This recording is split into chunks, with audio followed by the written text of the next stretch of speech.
Vatsim-pana entin'i Pasteur RATIANARIVO Rabarijaona. Aoka hivavaka tsy atopoko. Ry Andriamanitra raisanaka fanamasinao, midera sy mankalaza amy voninahitra anao zahay, amin'ity maraim-baovao izay mbola nomenao ny andrety.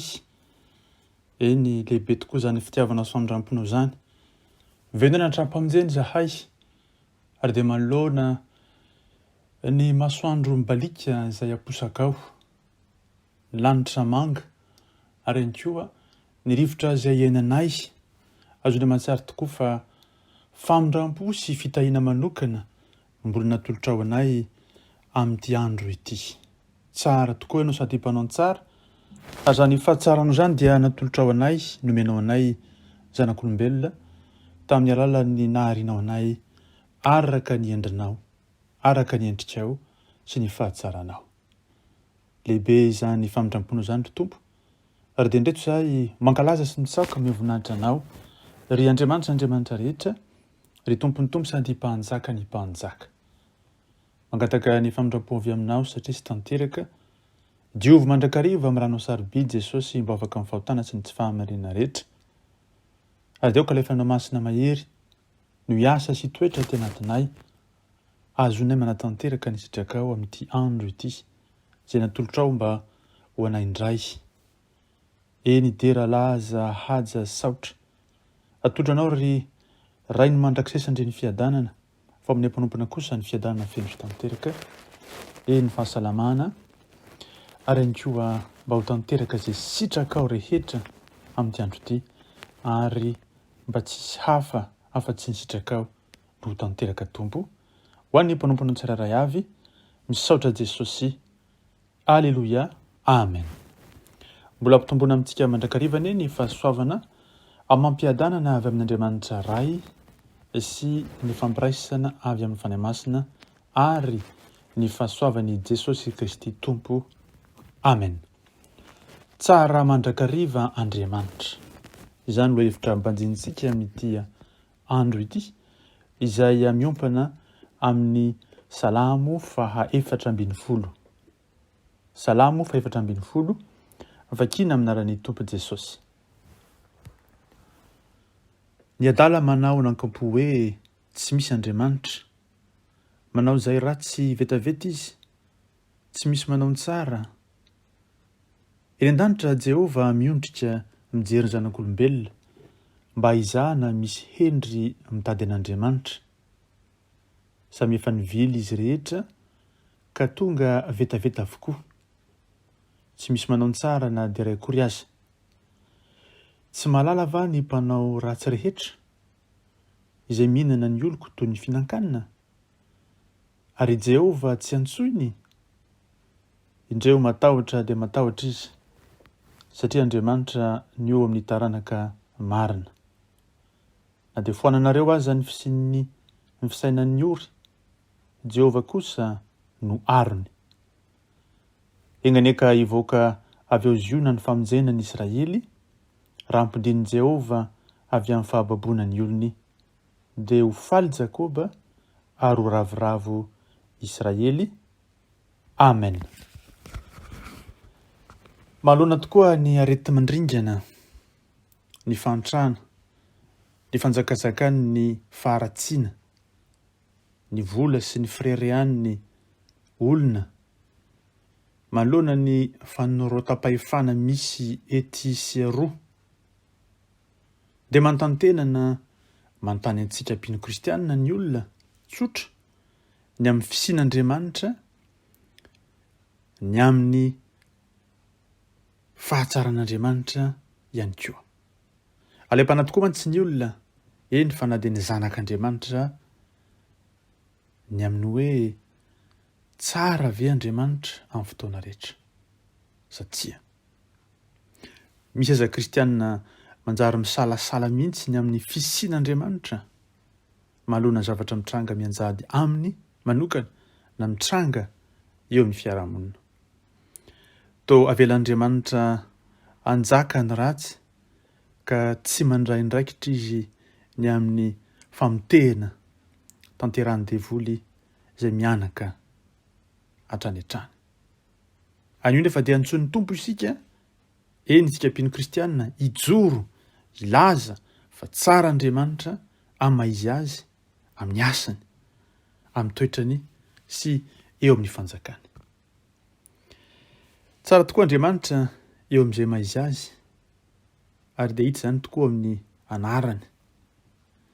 Amin'ny anarany tao hoe Andriamanitra, ilay Andriamanitra velona dia ilay izy adraidray ka ho mandrakizay. Araka ny bokin'ny Romanina 12:20. Io Andriamanitra velona io dia Andriamanitra tia firaisana sy fampiraisana. Ka na dia ny fisiny aza dia lazainy amin'ny hoe isika. Izay ny lazainy rehefa amorona ny olombelona izy hoe andeha isika hahary olombelona, hanamboatra olombelona mitovy endrika amintsika. Dia Andriamanitra ray miresaka amin'ny fanahiny, miresaka amin'ilay teniny izay ho tonga nofo ateoriana ao amin'ny Jesosy Kristy. Izay manam-porofo fa Andriamanitra tia firaisana, io Andriamanitra velona io, Andriamanitra izay maneho izay firaisana izay ao anatin'ny fahatsarana avokoa izany rehetra izany. Manerana izao rehetra izao Andriamanitra io. Mahay ny zavatra rehetra io Andriamanitra ivavahantsika io. Tsy manam-petra na tsy toa izany Andriamanitra ivavahantsika izany. Marina, masina ary dia fitiavana indrindra indrindra izany Andriamanitra ivavahantsika izany. Ka inona moa amin'izany maha Andriamanitra zany no endrika ahitana faratsiana. Tsy misy na dia kely aza fa tsara avokoa izany toetra n'Andriamanitra izany amin'izay maizy azy an'Andriamanitra. Tsara Andriamanitra amin'ny asan'ny tanany. Jereo ny zavaboary, dinio ny masoandro amam-bolana, ny kintana amin'ny alina, ireo zava-maniry sy biby samihafa izay manerana izao rehetra izao. Ny rivotra ainantsika, ny rano fisotro sy ny sisa sy ny sisa. Izay hitantsika hatrany amin'ny boky Genesisy ka mamakivaky ireo boky samihafa ao amin'ny Baiboly ny fahatsarana izay nanamboaran'Andriamanitra izao rehetra izao. Fa indrindra ny olombelona ka nilazan'Andriamanitra rehefa vitany izany olombelona izany hoe indro fahitan'Andriamanitra fa tsara indrindra izany. Isika olombelona izay noforontanan'Andriamanitra dia maneho tokoa ny fahatsara'Andriamanitra. Tsara ianao satria Andriamanitra tsara no nanamboatra anao nahary anao. Tsara isika satria Andriamanitra tsara no nanamboatra sy nahary antsika tsirairay avy.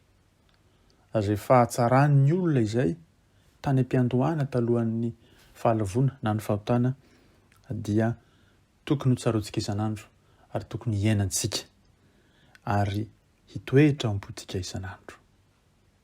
Izay no porofo faharoa fa tsara io Andriamanitra ivavahantsika io ary tsara mandrakariva.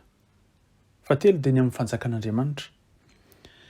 Efa iainantsika amin'izao fotoana izao ao anatsika izay natao hoe fiadanana, izay natao hoe fifaliana, ny fitiavana, ny famirampanahy, ny fahalemem-panahy sy ny sisa. Izay milaza sy manambara fa eo amintsika ny fanjakan'Andriamanitra. Eo amintsika ny fanjakan'Andriamanitra. Tsy fisiny ny aretina, tsy fisiny ny izay rehetra zavatra mangeja antsika toy ny fatotry Satana, ny fanambana ataon'ny Satana, ny fanandevozana ataon'ny Satana amin'ny lafiny samihafa izay manjo ny olombelona ety an-tany. Dia efa nataon'Andriamanitra mba tsy hakasika antsika izany rehetra izany. Izay no midika fa efa mbiakaiky araka ny tenin Jesosy ny fanjakan'ny lanitra. Anjarantsika ny mandeha, mitory, manasitrana marary, manangana ny maty, mampiteny ny moana. Eny atonga ny marenina Andre sy ny mahantra hahalala ny fanjakan'Andriamanitra sy izay rehetra efa noman'Andriamanitra ho azy. Antenantsika koa fa mbola ho tanteraka zato san-jato any akoatra araka ny tenin Jesosy fa hamboatra fitoerana ao antsika izy. Dia ho tokoa Jaona amin'ny Apokalipsy hoe nahita lanitra vaovao sy tany vaovao aho. Izany lanitra vaovao sy tany vaovao izany no antenaitsika dia ilay fanjakany feno sy tanteraka amin'ny fotoana izay tendren'Andriamanitra ray. Tsara Andriamanitra amin'ny asany indrindra hita ao amin'ny fanjakan'Andriamanitra koa izany. Na izany aza mbola eto ambony tany isika dia misy ny ratsy. Ary maninona moa no tsy fanan'Andriamanitra ny ratsy hoy ny olona. Izao mantsy ny tokony tsarotsika mbola mifaningotra amin'ny olona marobe ny devoly. Ka sarotra ny hanary ny olona any amin'ny afobe miaraka amin'ny devoly. Ny ataon'Andriamanitra dia ny manasa sy miantso ny olona hiala amin'ny asan'ny devoly mba hovonjeny izy ka hitoetra amin'ny fahatsaran'Andriamanitra feno. Tsaroa fa rehefa tsy tafaray tanteraka amin'ny fanan'Andriamanitra ny zanany dia misy irika hidiran'ny ratsy hamelezana antsika ka hahafaty antsika. Ry havana, tsy midika akory izany fa resy Andriamanitra na tsy manam-pahefana. Tena mahery izy saingy tsy afa-manoatra manoloana ny safidintsika sy ny fanapahan-kevitra izay noraisintsika. Dia io safidy sy fanapahan-kevitra io no mila apetraka amin'ny tompo. Io fanirina lalina ao anatintsika io no tokony apetraka amin'ny tompo. Jesosy mba ho tsara. Anio ary angataon'ny tompo mba ho tsara ny fanirinao, mba ho tsara ny finiavanao, mba ho tsara ny safidinao manoloana ny zavatra rehetra izay holalovanao. Tsara amin'ny fotoana rehetra Andriamanitra, tsy misy endrika faharatsiana na tsy tanteraka eo aminy.